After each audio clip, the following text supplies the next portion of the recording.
You're listening to PetLifeRadio.com. It's a big world out there, and you're just looking for a pat on the back or head.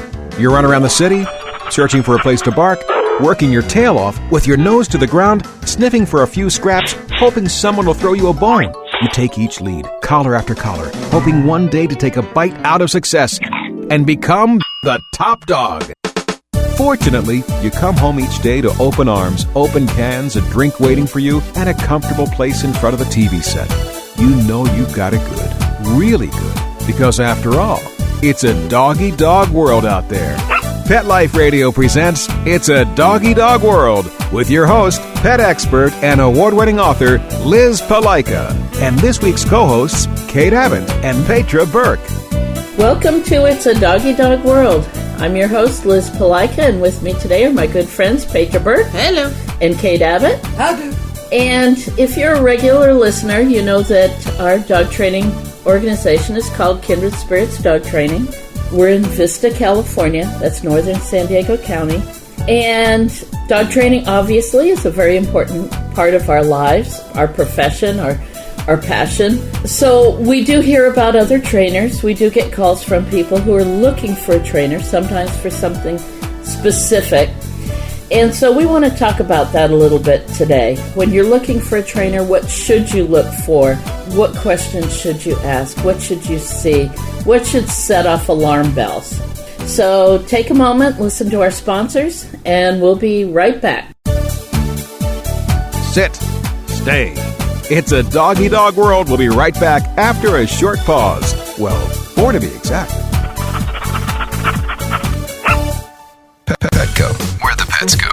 Petco, where the pets go. Pet Life Radio has tail-wagging, fur-flying, fabulous deals for our listeners from Petco. Get $6 off your order of $60 or more and up to 40% off the entire Petco site. That's right. But that's not all. Because you're a Pet Life Radio listener, you'll also get free shipping on your order of $49 or more. $6 off, up to 40% off, and free shipping from Pet Life Radio and Petco. To get these awesome deals, go to petcodeals.com. That's petcodeals.com.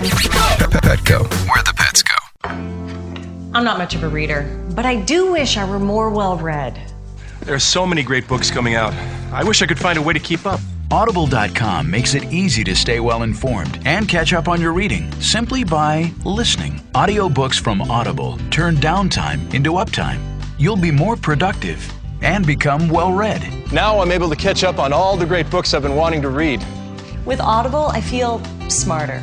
Pet Life Radio listeners, try Audible.com now and get your first 30 days of Audible Listener Gold membership plan free. And get a free audiobook. Choose from over 100,000 titles. To get this great deal, go to audibledeals.com. That's audibledeals.com.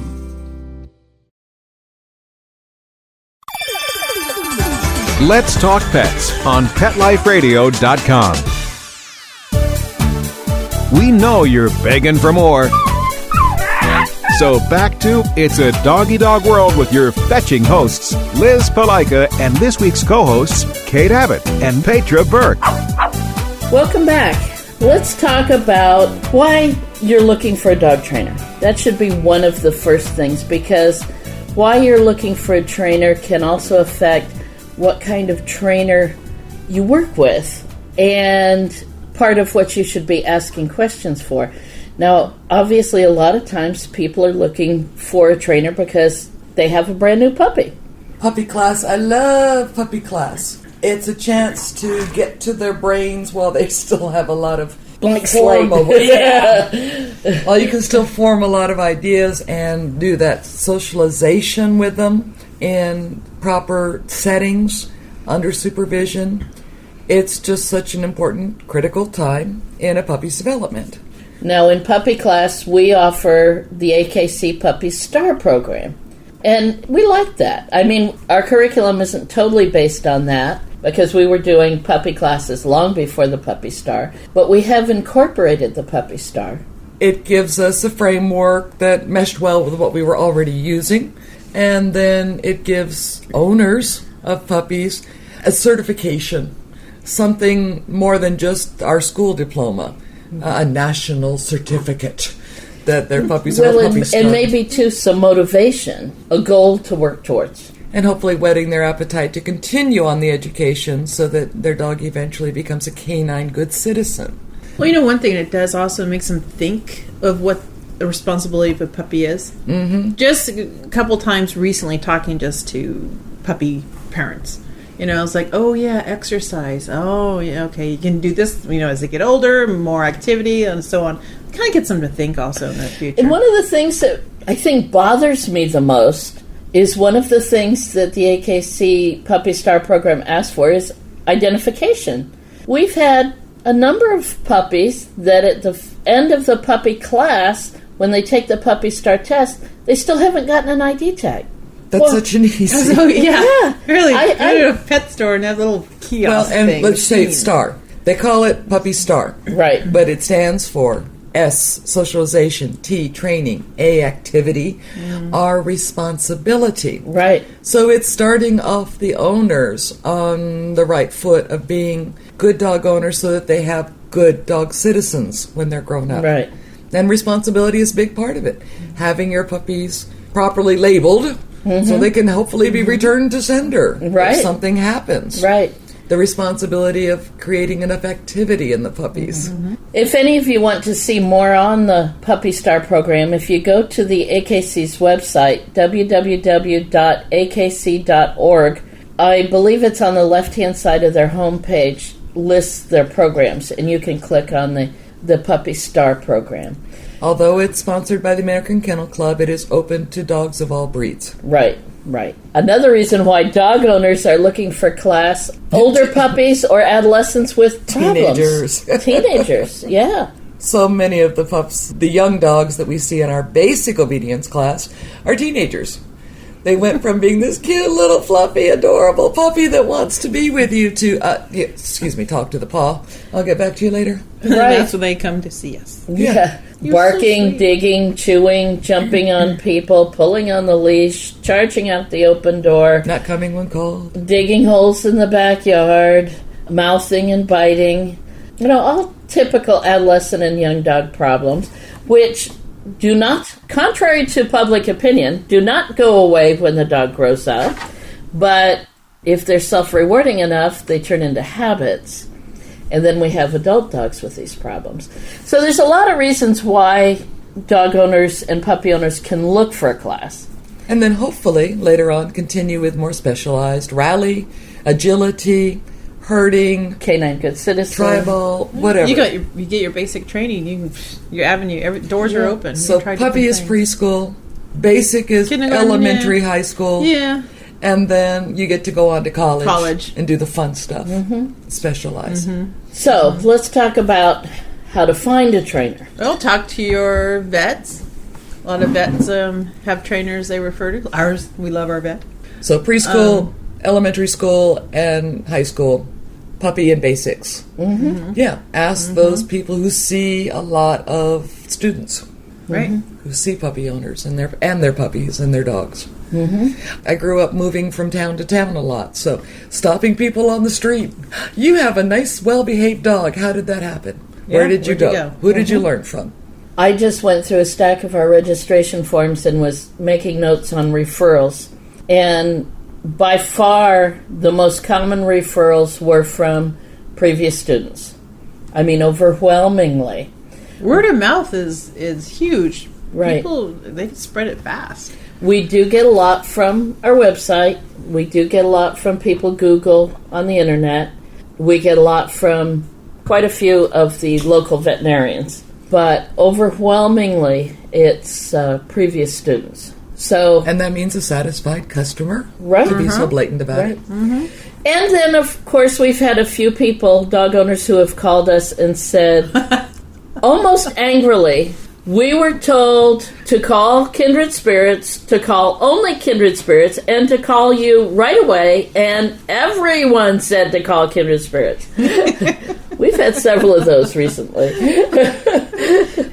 Like Almost one guy upset. one guy, three people, and within one day of walking his dog, all referred him to us. So again, word of mouth, previous students. Well, and one of our philosophies is dogs don't have to pull on the leash. They can be taught, blah, blah, blah. So go out and show people, and I think the implied thing is there, if you see someone who's being dragged down the street by their dog, let them know there's help available.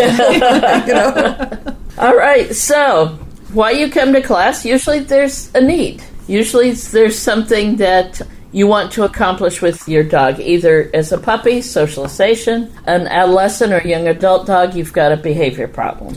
Or there's bizarre, or I should say lesser numbers, but I came here as a student. I had trained my own dog. Mm-hmm. She knew how to do the commands. I did not come here to learn how to teach the commands. Mm-hmm. I came here for the controlled situation in which to practice the commands around other people and dogs. Mm-hmm. Mm-hmm. If I did it in a park or out and about in public, I would be a little more tense. Dogs running off leash. Dogs coming into my dog's face, disturbing my training. Everybody here was on the same page, all working to control their dog. Right. And then I just never left. Yeah, I know. I know. Get rid of me, bad Penny. Hold on a minute. We'll take a break for our sponsors. When we come back, we'll talk about what to look for when you do find a trainer. So hold on. Sit. Stay. It's a doggy dog world. We'll be right back after a short pause. Well, 4 to be exact. Introducing the new Bret Michaels Pets Rock collection exclusively at PetSmart. I created it for the pets that rock your world. Shop the Bret Michaels Pets Rock collection and celebrate PetSmart's 25th anniversary with up to 25% off thousands of items on the PetSmart site. Plus free shipping on orders of $49 or more. Go to PetSmartDeal.com. That's PetSmartDeal.com. PetSmartDeal.com. Dyson. The new Dyson Animal Vacs are powerful bagless upright vacuums for homes with pets. Air muscle and radio root cyclone technology generates the strongest suction power to powerfully remove dust, dirt, and pet hair from the home or car. To order your Dyson Animal Vac, go to DysonDeals.com. DysonDeals.com to order your Dyson Animal Vac today. Dyson. Music to your ears. Your groomer is gonna hate me. Hi, I'm Allie McLennan. Join me for my Pet Life radio show, Groom for Improvement. You're gonna save time and money with these tips from my New York City grooming table. From product recommendations to do's and don'ts, I am gonna hook you up. So just do me a favor and don't mention this to your groomer. Groom for Improvement on Pet Life Radio.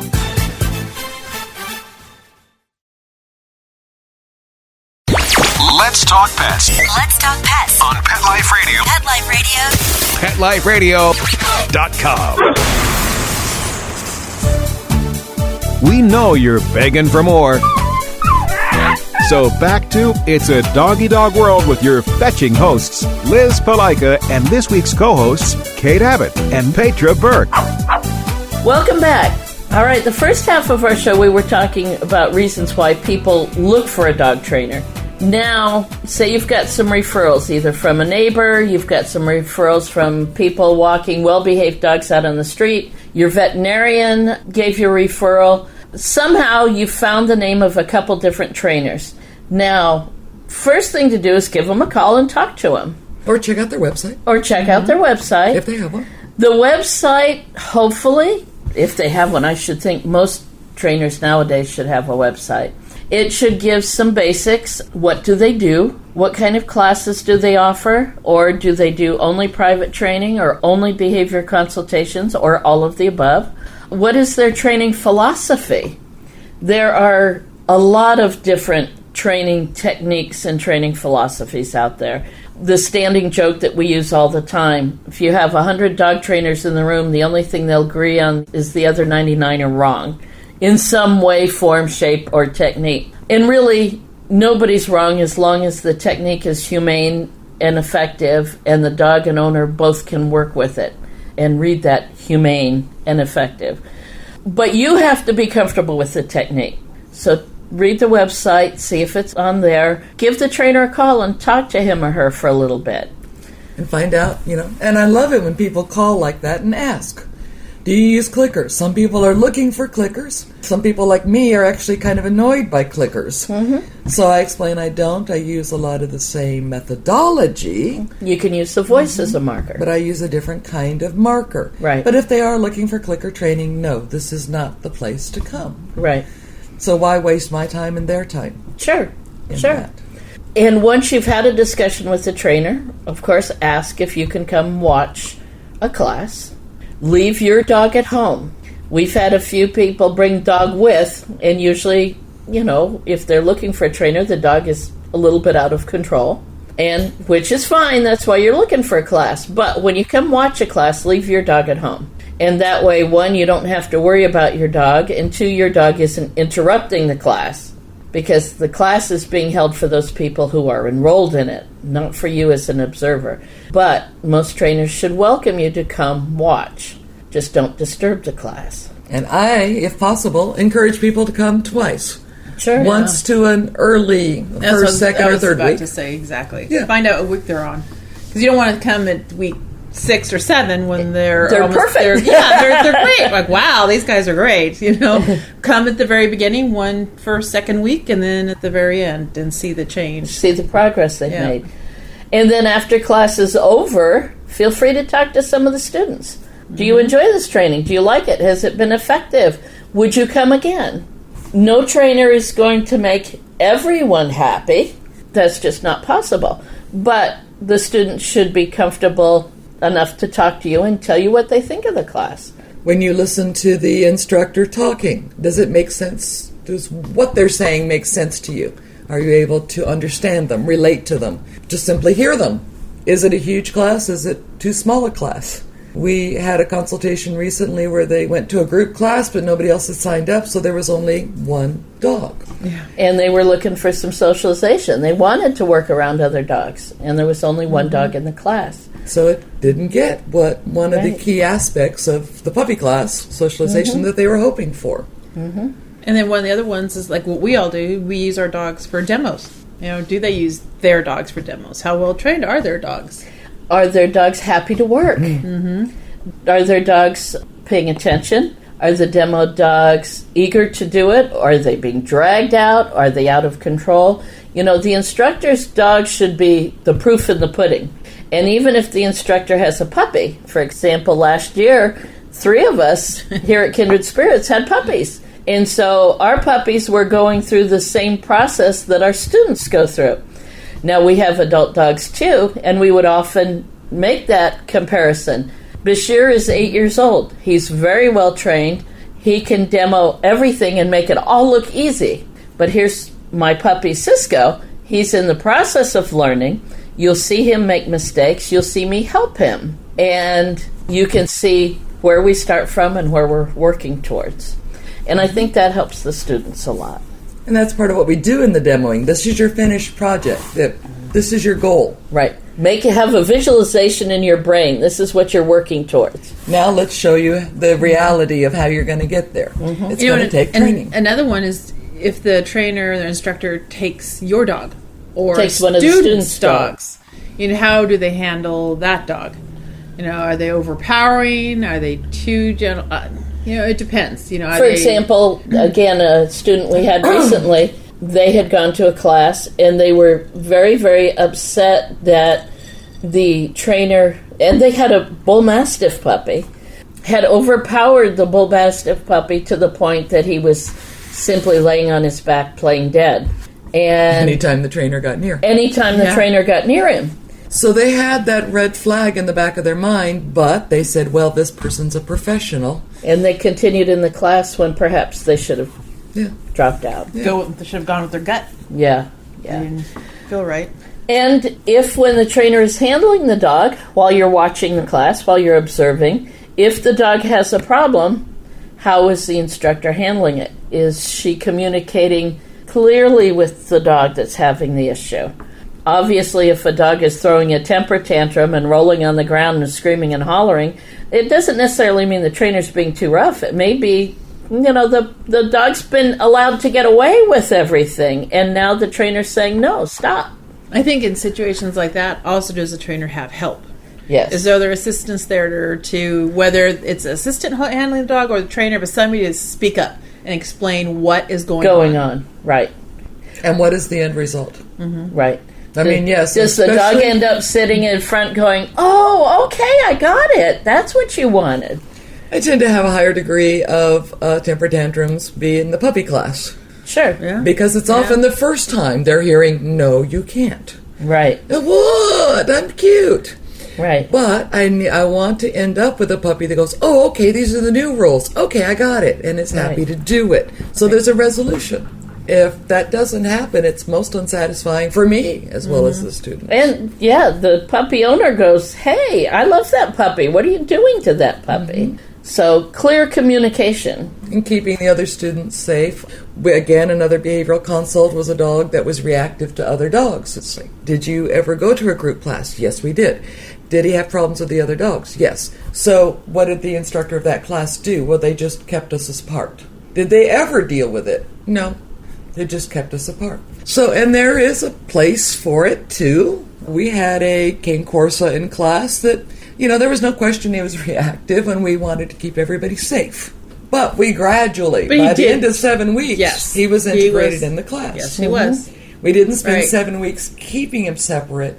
If his problem is being around other dogs, then you have to deal with that problem. You just can't say, don't let them get near each other. Or, on the other hand, if the dog is not able to integrate, do you offer him another training alternative? Yeah.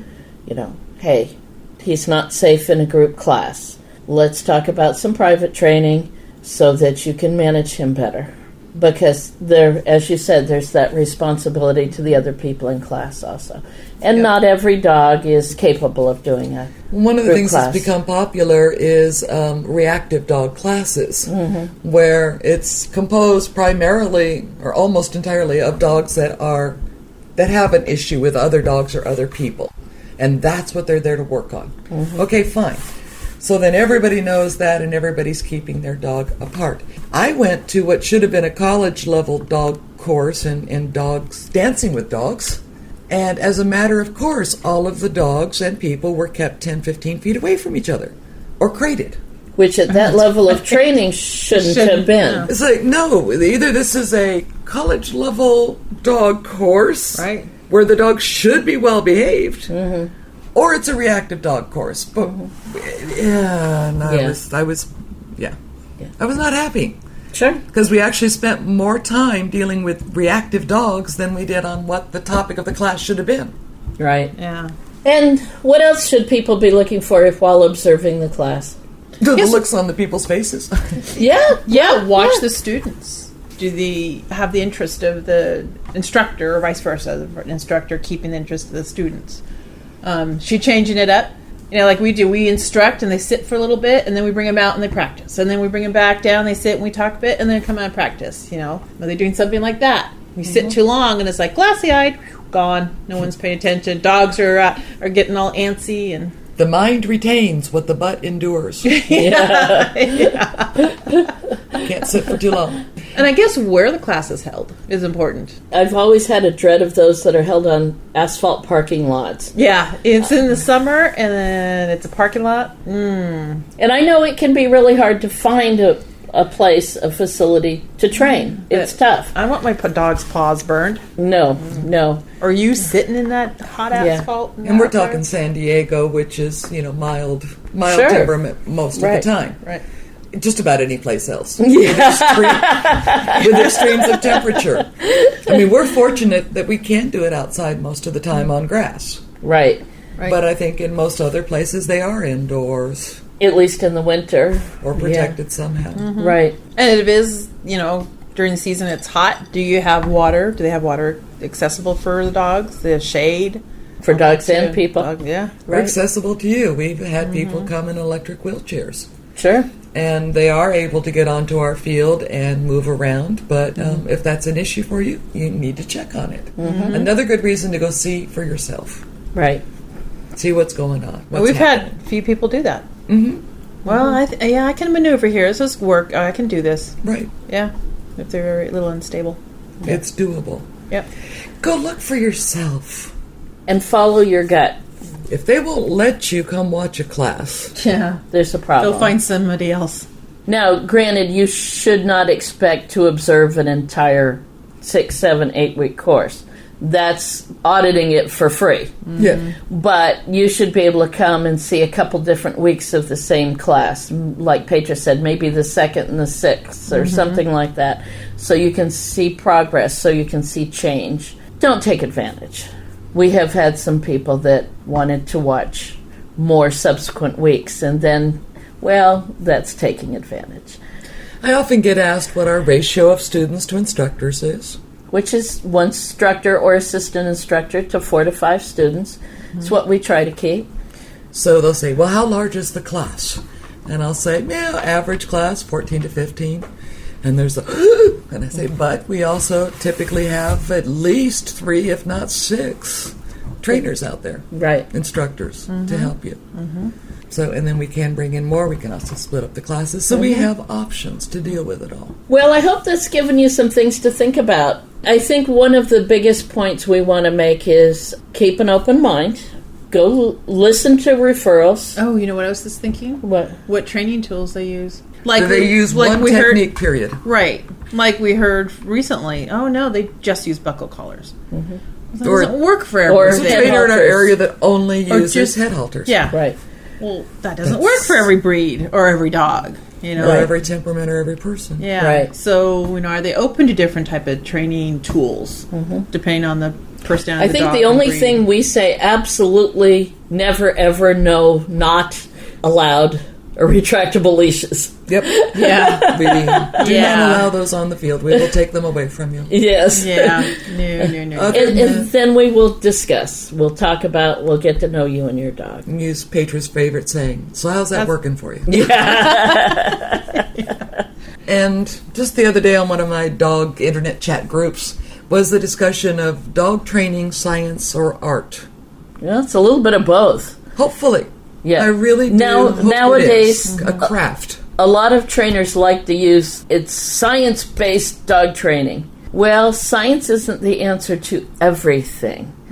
Science gives us an understanding, but then we have to use the artistic part to look at the owner, the individual owner, their situation, the dog's temperament, the dog's experiences, the owner's goals, and all of the above. The craft is in the mixing of all of that. Right. Having a lot of tools scientifically available, but the craft is in finding the right mix for each dog and owner, right? Each setup. Which also, you know what, and I'm just, another one just popped in my head. I know! There is some place nearby that has their students train. Teach the classes. Yeah. Oh. It's like, really? I don't think after 7, 8 weeks, I don't know how long their training session is. They're ready to teach. Yeah. Right. So, personally, if it was me out there looking, I probably would just not go there. I'm not a big on the number of initials behind someone's name or what group they belong to, but I would like some explanation of how they've come to the knowledge they have and how they got it and what they do with it. Right. Yeah. And if someone who's inexperienced is teaching, because everybody's got to start somewhere, is there an experienced instructor standing there at their elbow helping? Yes. Right. Because we do have our apprentices start by teaching one exercise at a time. And sometimes they flub it up, but we all have to start somewhere. Student teachers. Student teachers. But when we have a student teacher out there or a young apprentice, new apprentice, there's an experienced trainer standing at her elbow going, let's backtrack a step. You missed a step. Let's go to this and this and this. And so the students who are paying to attend the class know that they're getting correct information, even if there's an inexperienced trainer there. Yep. So, all right. Well, unless another thought bubble pops into Petra's head. For some reason, I was just thinking of the student that came. She wanted to be a trainer, hired, so we said, you'll have to come through a class so we can see you work.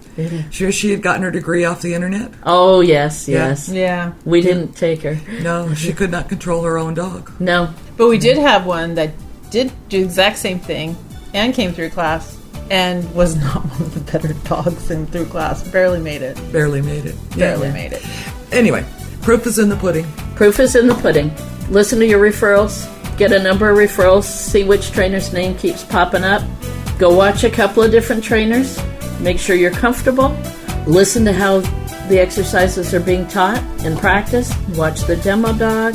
And some of the highest praise that I've ever gotten from students are things like, I want to have that relationship with my dog that I see you trainers have with your dogs. Yep. And I'm like, yes, that's what I want for you too. Right. Yeah, exactly. Right. And good luck. Happy training. Bye-bye. Take care. Having a rough day? Longing for the dog days of summer? Think your fun furry friend lives a dog's life?